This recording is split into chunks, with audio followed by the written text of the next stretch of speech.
Good afternoon, everybody. This is Leader Upgrade here on Life Center Network, Gateway to All Possibilities. I'd like you to know that we are in for something fascinating, something that will leave you mind-boggling, heart-wrenching, and you'll be sitting at the edge of your seat, because we're talking about leadership drive today. How industry titans rule their world. How industry titans rule their world. I love this word industry. I love this word titan because it resonates with me. How history makers rule their world, if you like. How epic performers rule their world. How game players rule their world. So I just like reading the first. I just read the Bible passage, which is Proverbs chapter 12 verse 24, New Living Translation. It says, "Work hard and become a leader. Be lazy and become a slave." So you are either a leader or a slave. There's no go between. Or you are a slave. Work hard and become a leader. Be lazy and become a slave. That's what Proverbs chapter 12 verse 24 from New Living Translation says, because it resonates with me. So it has nothing to do with position. It has a lot to do with results and the impact on making your generation. So the first thing I want to start with is what John C. Maxwell said: everything rises and falls on leadership. Everything rises and falls on leadership. There's an African proverb that says, when the fish wants to get spoiled, it starts from the head. Everything rises and falls on leadership. African proverb: when the fish want to get spoiled, it starts from the head. So everything rises and falls on leadership. That's what the leadership guru said, John C. Maxwell. This is a man that has spent more than how many years raising leaders globally and all over. Everything, not some things. Church growth rises and falls on leadership. Marriage growth, marriage success rises and falls on leadership. Whatever thing you're doing, the 7 mountains of influence, everything rises and falls on leadership. It was a guru called Miles Monroe that said, a group of lions led by a sheep or by a goat will be defeated by a group of goats led by a lion. Let me say that again, because I'm talking about everything rises and falls on leadership. Miles Monroe said, a group of lions rather, led by a goat, will be defeated by a group of goats led by a lion. So everything rises and falls on leadership. And then, of course, before we move into the next thing, I'd like you to explain how John Maxwell also defined leadership. He said, a leader is someone who has a clear vision. That means he knows the way. Number 2, he follows that vision. That means he goes the way. Number 3, he helps others to find their path. That means he shows the way. So a leader is the one who knows the way, who goes the way, and shows the way. So you have a vision, you have something you're working on. And my pastor said it very point blank. He said, he said that no man can ask a generation to follow him when he has no journey to take. Nelson Mandela, who was a freedom fighter, said that leadership is finding a reason to die for. Leadership. I'm talking about just this first quote of John Maxwell. That's what I'm expanding now. Everything rises and falls on leadership. Nelson Mandela said leadership is finding a reason to die for. And then let me end with what the animator, the film producer, and an entrepreneur, Walt Disney, said. Leadership is living your why and taking a bullet for it. You live for your why and then you are ready to take any bullet for it. This guy was denied by a bank 300 times when he wanted to create the Mickey Mouse thing. 300 times, but he still went ahead. Disney was still started, and then today he is started all of this animation and creation and the rest of them. Today the Disney world is making so much money with different parks and all that. Why? Everything rises and falls on leadership. Now, a few thoughts, and then we'll delve into how they become this. The first thing is that if you work hard, if you work harder on your job, you make what? You make a living. But if you work harder on yourself, you make a fortune. Let me say that again. If you work harder on your job, the highest you can make is a living. But when you work harder on yourself, what you make is called a fortune. If you work harder on yourself, you make a living. On your job, you make a living. If you work harder on yourself, you make a fortune. Now, I love telling this story because this story is something that teaches me so much. Why? A young man was in the office and his boss drove him in a Lamborghini. And he said to his boss, congratulations, boss. And the boss said, thank you. If you work hard, I'll buy another one next year. So salary is that drug they give to you to forget about your dream.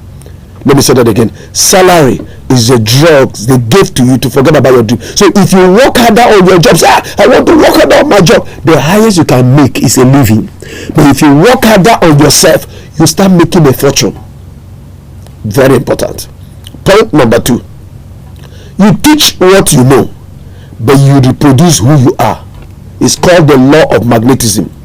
You teach what you know, but you only reproduce who you are. It's called the law of magnetism. You only attract people who resonates with you, your dominant thought. A young lady met me and said, people have been asking my hand in marriage. There are people who are either divorced or they are married, and the rest of them. Oh, and I said to her, you have been thinking about married men. That's why they're coming to you. You can't cheat nature. It's called the law of attraction. But in leadership, it's called the law of magnetism. You don't attract what you want, attract who you are. So you teach what you know, but listen what you're going to reproduce, who you are.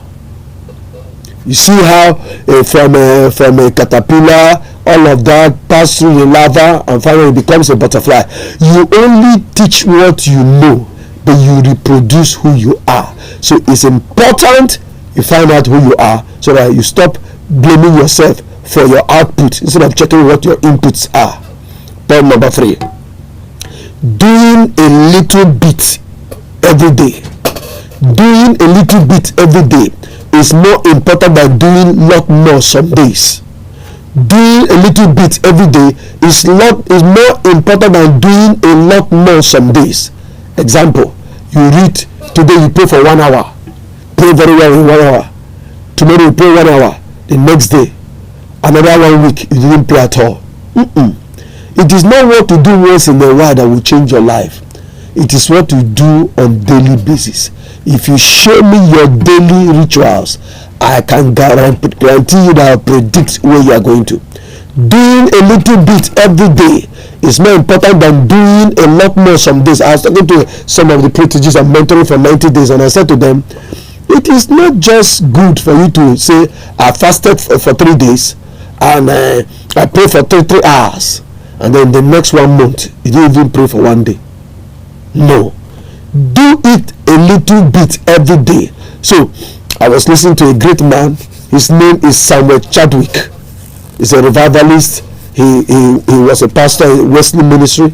He said, prayers are not measured in time or in numbers. Prayers are measured in intensity. So it's not that I pray for 3 hours, but what we are checking is the intensity of the prayer. So doing a little bit every day is more important than doing a lot more some days. So every day I decide to read for 10 minutes. The next day 10 minutes, another day 10 minutes. So I do that for the whole year. I guarantee my growth is consistent. It's just like adding value to yourself 1% on every day. Every day you add 1%. Every day you add 1% to yourself. Every day add 1%. At the end of the year, added 365%. But there's another person that said, this week I added 1%. In the next 1 month I added another 1%. Inconsistency is what kills a brand. Doing a little bit every day is more important than doing a lot more some days. So ask yourself, do I do a lot more some days and do a little bit every day than doing a little bit every day? So let's go to the next. So I call it 1% world growth principle. What are the daily habits? What are the daily habits that position industry titans to thrive? What do they do on daily basis? What are they consistently doing that is making them to rule their industry, become history makers, epic performance, and industry titans? What are the habits? Because everybody's daily habit will soon become his habitation and manifestation. Everybody's daily habit will soon become his what? His habitation. Because I think it was Thomas Edison, Aristotle, that said that excellence is what you do on daily basis. Excellence is an habit. Now there is a law in leadership they call 2190. It says that it takes 21 days to form a habit and 90 days for that habit to become a lifestyle. An example I like giving is that for the past 17 years I've been waking up by 4:30 a.m. So I don't need any alarm clock to wake me up. Even if I don't want to stand up by 4:30, sleep leaves my eyes. Why? I have done it for 21 days, moved it to 90 days. I did for 21 days, it became a habit. And I moved it to 90 days, it became a lifestyle. Now I've done it for 17 years. Why? Your habit suddenly becomes your habitation. So it's very important to look. So we want to look at the daily habits of these industry titans, the daily habits of these epic performers.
So we're talking about the 7 mountains of influence where all these leaders thrive in.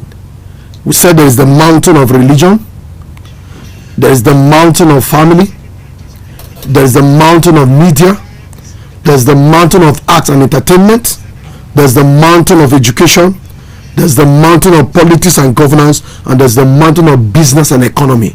So whichever mountain you see these guys thriving in, there are daily habits that underline their performance.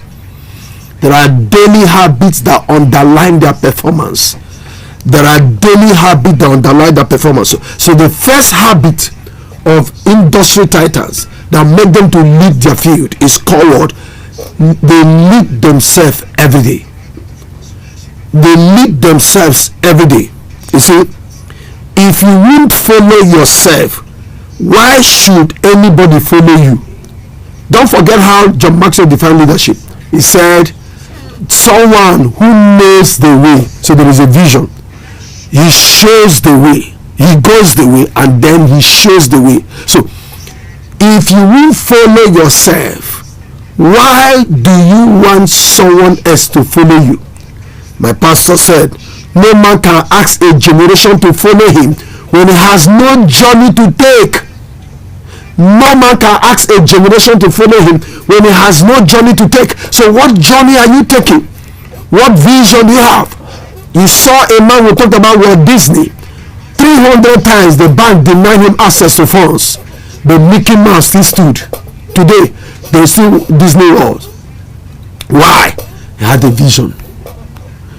For 27 years Nelson Mandela was in incarceration, and they met him and said, give up this fight for freedom. He refused. Why? He had a vision. He had a vision. What is the vision that you can take a bullet for? That is the journey you ever take in life. A vision statement is what you want to die for. A legacy statement is what you want to leave behind. So it's very, very important that you lead yourself daily. Leadership begins with self-leadership. Leadership begins with self-leadership. If you won't follow yourself, don't ask any man to follow you. So that's the first thing. Self-leadership is the journey of leadership. Don't try to lead others when you don't have any task, any vision. You're not managing your source. You're not managing yourself very well. That brings us to the second daily practice of industry titans. They add value to people on daily basis. They add value to people on daily basis. They add value to people on daily basis. They add value to people on daily basis. When leaders stop valuing people, leaders should stop leading people.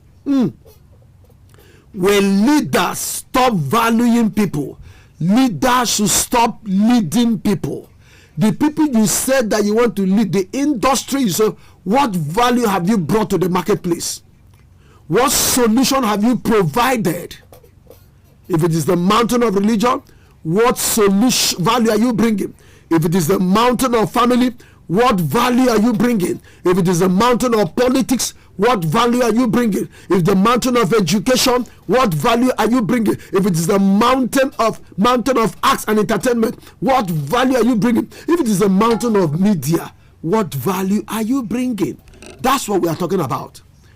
Because you can't be adding value to the marketplace and the marketplace will not reward you for your value.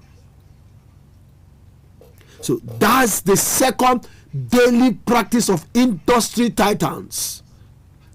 That's the second daily habit, their daily practice of industry titans, of history makers, of epic performers, of people who are writing their history, They add value to people on daily basis.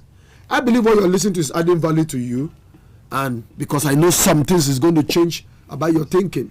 So the second daily habit that position industry titans to thrive is called daily value add. They add value to people on daily basis. The third thing industry titans do that position them to lead in their industry is that they study leadership daily. They study leadership daily. So on daily basis, they are studying what it means to be a leader. I'll listen to John C. Maxwell. He said he has been to all the presidential libraries in America just to read, just to study these great men. Men like JFK Kennedy, men like Abraham Lincoln, all these great men. He said he has sat down to study them. Hear what L. Nightingale said. He said, if a person will spend 1 hour a day on the same subject for 5 years, that person will be an expert on that subject. That's what L. Nightingale said. If a person will spend 1 hour a day on the same subject for 5 years, that person will be an expert on that subject. I read leadership every day, and for 5 times in a week, that means excluding weekend. In 5 years, I must be a guru. That is called studying leadership daily. my pastor say he studies church growth, church health on daily basis. You study leadership daily, not some days. Not some days. I listen to a leadership podcast at least once every day. A leadership podcast once every day, because I know if I want to be great, I must study that craft, study that leadership on daily basis. Yesterday I was studying a man called Samuel Chadwick on how his life was revolutionized. This man said he preached for 7 years. Nobody gave his life to Christ because he was passing a church that was self-satisfied. They felt they had everything. And until one day, he brought out all his sermons and burnt them, and he caught fire himself. And what happened? The next message he preached, 7 persons gave their life to Christ. According to him, 1 soul for 1 year that he has done the ministry. Why? He studied leadership. He studied his assignment. I said, no, all this trying to be sound in doctrine and the rest of them, I am not delivering the message that will deliver people. I'm only delivering a sermon. And then he set all his sermons on fire. And then he caught fire himself of the Holy Ghost. And life changed. Study leadership daily if you want to be an industry titan. Number 4, they practice leadership daily. Don't just study and let it end with knowledge, but practice leadership daily. You see, Malcolm Gladwell wrote a book, Outliers, and in chapter 2 he talked about the 10,000 hour practice. And he said the key to mastering a skill is practice, and 10,000 hours is the magic number of greatness. That when you practice a craft for 10,000 hours, you become a master in that thing. It is the principle of peak performance. Even Anders Ericsson repeated it in peak performance. One time I listened to John Maxwell. He said, I have studied leadership for 12,000 hours. I have practiced leadership for 12,000 hours. That is why I'm a guru. So you invite John Maxwell to come and talk leadership. He just comes with a bottle of water and sits down there and he just gisting with you. Why? He doesn't need an outline. He has become the outline. The key to mastering a skill is called practice.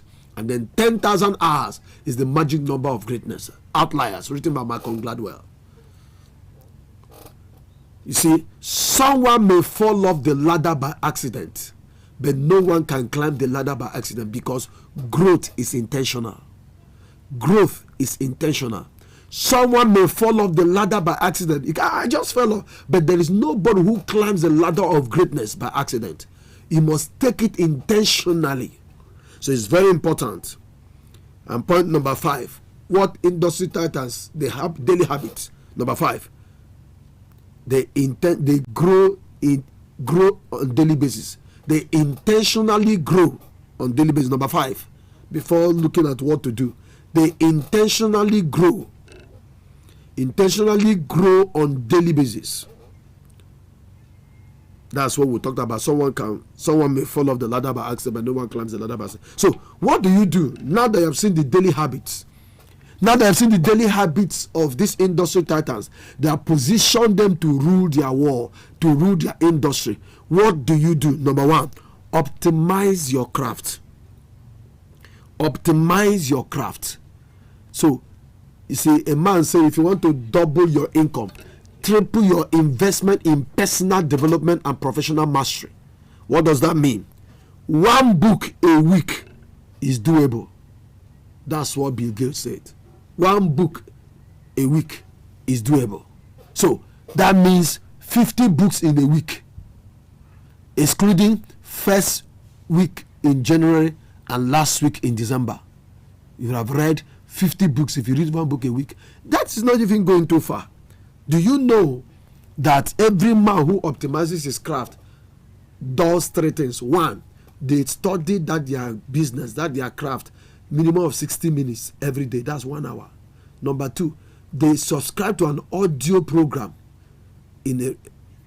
every month. And number 3, they attend a seminar every quarter. If you do this, I guarantee you optimize your craft. The next thing you do, produce new solutions. Produce new solutions. bring value to your marketplace, provide solution to your marketplace. That was because the marketplace rewards value. If you're not bringing value to your marketplace, stop expecting to be rewarded. Why? The marketplace rewards value. Look at Elon Musk. He's now doing the artificial intelligence thing. Today, lawyers and everyone can prepare documents in a few minutes. You can even write a book in 1 hour. Why? You just put all this thing in that AI, and the thing will just process the book and churn out a book for you. Why? People are producing new solutions to the marketplace.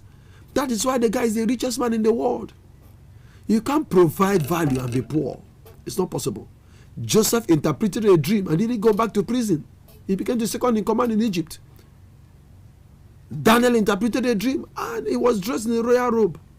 So it is the value you bring to the marketplace that determines what enters your pocket.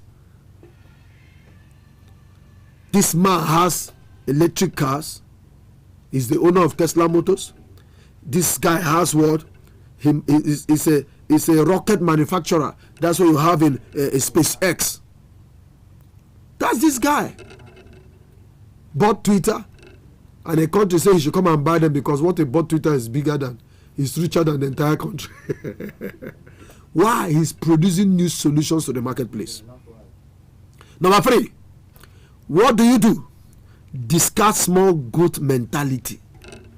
Your thinking, it is your thinking that sponsors your reality. Abhor victimhood. Install mega mentality. Tell yourself that you are great. Greatness resides on your inside. No, you see, it was Benjamin Franklin said there are 3 kinds of people in the world. 1, those who think. The second people, those who think they think. The third one, those who rather die than think. 3 kinds of people in the world. Those who think they think, and those who rather die than think. So if you don't change the way you think, you keep producing the same result you are producing. It was my lead pastor that said something that resonates with me. He said, if you don't have my mindset, you cannot have my results. If you don't have my mindset, that means if you don't think the way I'm thinking, you can't have the result I'm producing. Discard small growth mentality. I call it from the Bible, the elder brother to the prodigal son, who came and told his father, look at your son who took all your belongings and traveled to a far country and spent it in righteous living. Now he has returned. You have given the fatted cow, but me that have been serving you have not even killed a small goat for me. That guy has small goat mentality. His father has so much in the house and he's thinking small goat. There is so much abundance in the world. Stop thinking small. That's what I'm talking about. Stop thinking small. The person who knows how may always have a job, but the person who knows why will always be his boss. The person who knows how may always have a job, but the person who knows why will always be his boss. Point number 4. What do? Operate in the covenant. You say, what are you talking to us about covenant? Well, if you are serving devil, operate in the covenant with the devil. But we are delivering kingdom values here. We're talking about operate in the covenant of tithing, the covenant of kingdom service, the covenant of financial obligations. Let me read for you Genesis chapter 26, 12 to 13 and then verse 16 from New Living Translation. When Isaac planted his crops that year, he harvested 100 times more grain than he planted, for the Lord blessed him. He became a very rich man, and his wealth continued to grow. Finally, Abimelech ordered Isaac to leave the country. Go somewhere else, he said, for you have become too powerful for us. See, it was in a time of famine. It was in the time of economic meltdown. If you like, call it economic quagmire. The economy was biting hard. Dollar was rising and Naira was nosediving. And if you read Genesis chapter 26, you find out the economy was bad. And Isaac decided to leave that place. He wanted to Japa. And God said, "You sapa." He said, Isaac wanted to leave. And God said, stay in this land. I will bless you. So many of you listening to me now say, Pastor, forget what you are talking about. If I see where now I'm living, in fact, I have my international passport with me. Anywhere I go to, so that in case it happens, I just move. That was the same thing that happened to Isaac. Isaac wanted to run away from that because there was famine. The economy was bad. Nothing was working. Business was not working. The 7 mountains of influence were experiencing a nosedive. And God said to him, stay in this place. And as Isaac stayed in that place, he began to open up the wells again that his father dug. And he began to operate in covenant. And what happened? The Bible said Isaac sowed in that land. In the same year, he reaped 100-fold. He became so great that the Philistines envied him. In fact, in verse 16, a nation met a single man and said, go away from us. Your balance sheet is bigger than our own. Why? It was operating in the covenant. It is covenant that gives you over and above natural results. It is covenant that gives you over and above abundance on the earth. Where others are struggling, you are surviving. You are not just surviving, but you are living in significance. Why? Operate in the covenant. The covenant provides. The covenant protects. The covenant lifts. So you become a testimonial of someone who was lifted by the covenant of God, not by expertise. I've spent time talking about operating the covenant, because if you look at the Nigerian economy, it has defied all the business laws, but it has not defied covenant. It has not defied tithing. It has not defied kingdom service. It has not defied financial obligations. It has never defied it. When you make God business your business, God will make your business his business. Operate in the covenant. Point number 5, activate the provisions of mentorship. Activate the provisions of mentorship. They said there are 2 ways to rise in life: to catch the mantle of your mentor, either by sowing seed or by serving him. You can do both: seed sowing and service. And listen, there are about 7 things mentorship will offer you. Number 1, mentorship will give you wisdom. And because of that wisdom, mentorship collapses the time you are supposed to achieve something. Let's say you're meant to achieve this thing for 7 years, and you know that fathers break through so that sons can walk through. What took your father, whether spiritual or biological, to achieve in 7 years, you can achieve in months. Why? You are not going doing trial by error. You are only taking the things that he has proven over time, because he has track records. Mentorship gives you access to greatness. Mentorship gives you endorsement. Mentorship gives you recognition. So choose a mentor in that field, that mountain of influence you want to rule in. Choose a mentor in that area and sit down. Listen, a mentor doesn't need to know everything about your field. A mentor is simply one who has a better perspective of life. And if I ask you this question, I don't know if you know the answer. I believe you should know the answer. The coach of Lionel Messi, how many Ballon d'Or has he won? And yet this same guy, he has been nominated to take the 8th one. But I think 30th of this month, they give Ballon d'Or, because all the coaches, all the national team captains, they already say, even the people who were nominated for the same Ballon d'Or with him, they're saying Messi is still the best. Why? He activated the provision of mentorship. The last time I was listening to this young man, when he won the World Cup, he mentioned 3 guys who are his icon: Diego Maradona, Pablo Aimar, and the Ronaldinho of Brazil.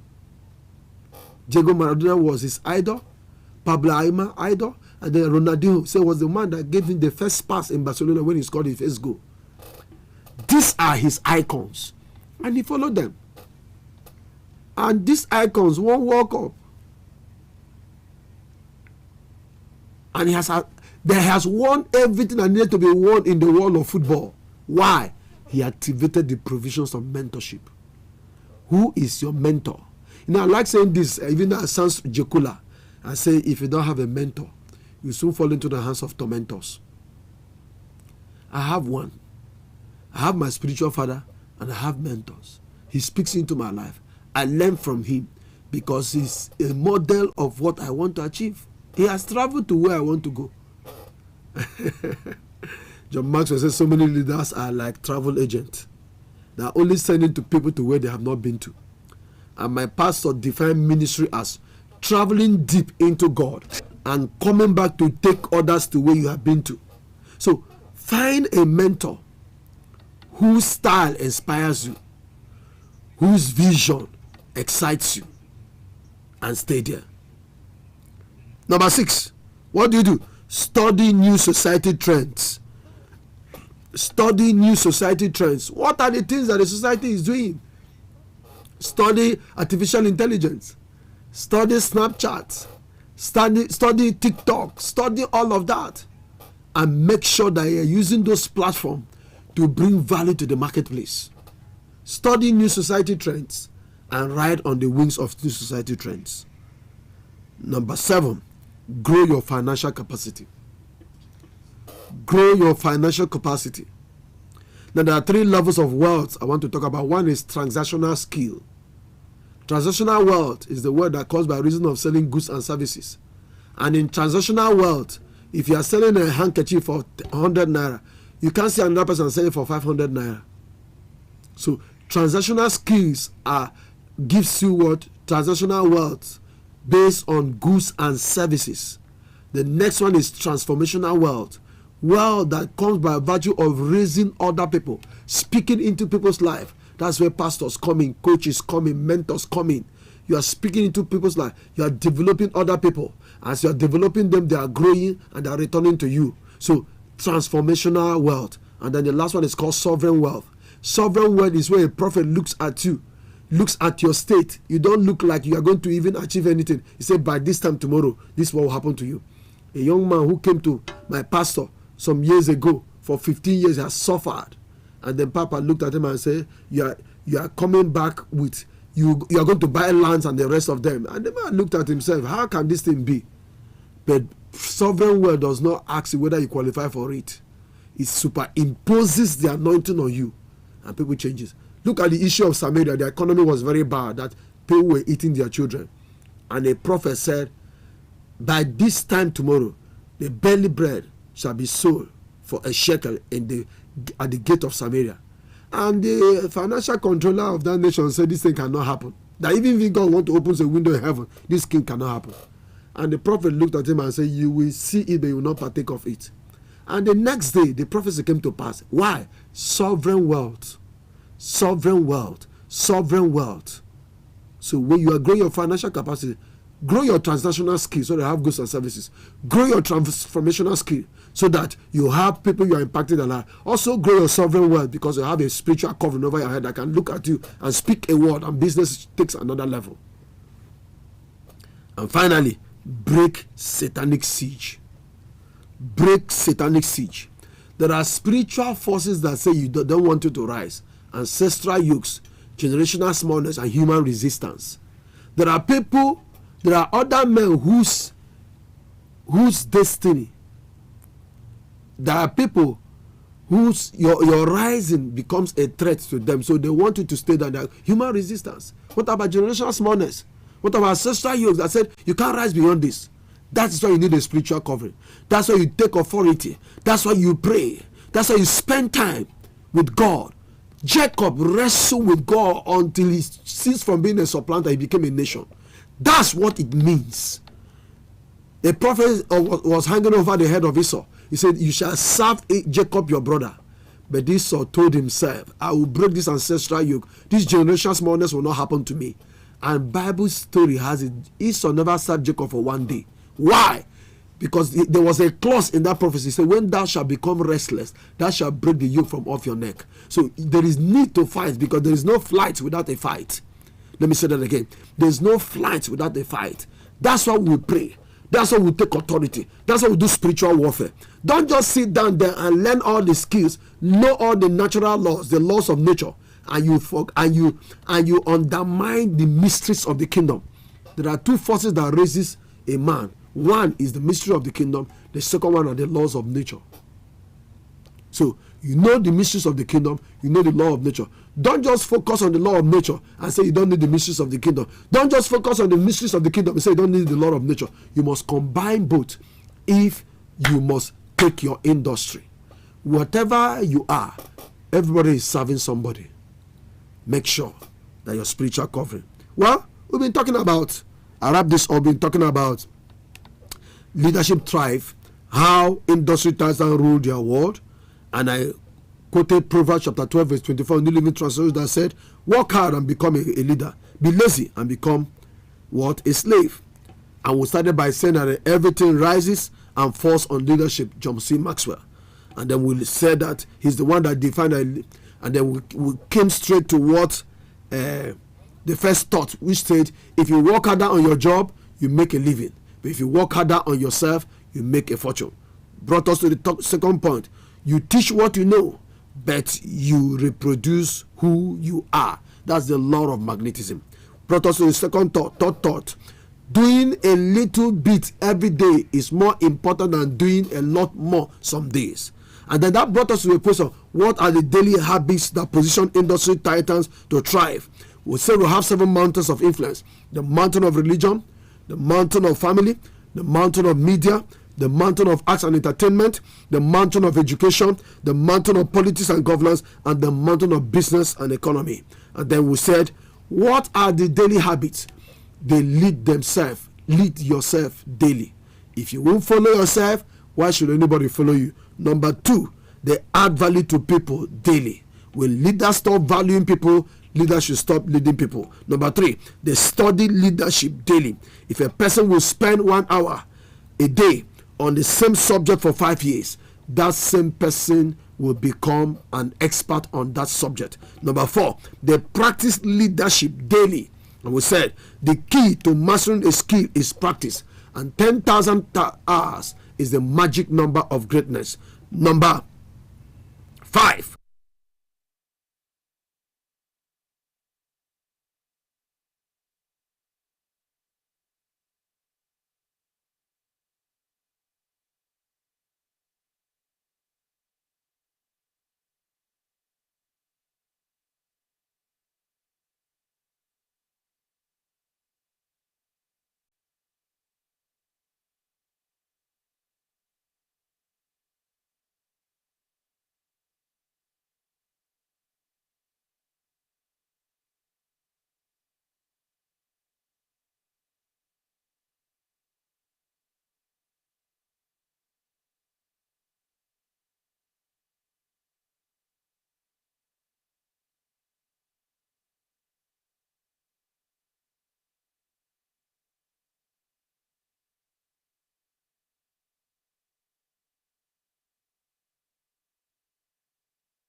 All right, so I'd like you to know that Leader Upgrade happens every Tuesday here on Life Center Network, and it's been on Fulcrum. It's on YouTube, it's on Facebook, and all that. Fulcrum International, you also see it because it's connected to Life Center Network, and we bring you values on leadership. Today we talked about how leaders rule their world in their industry and the 5 daily habits of these people. Please come your way again next week. In case you want to still call, my personal number is 0809 666 3638, or you go to the news bar or just put an information there and just ask a question or how you can get more of this value. Don't forget, this is from Gateway International Church. Till I come your way again, my name is Emeka Kalu, the director for church planting. Bye.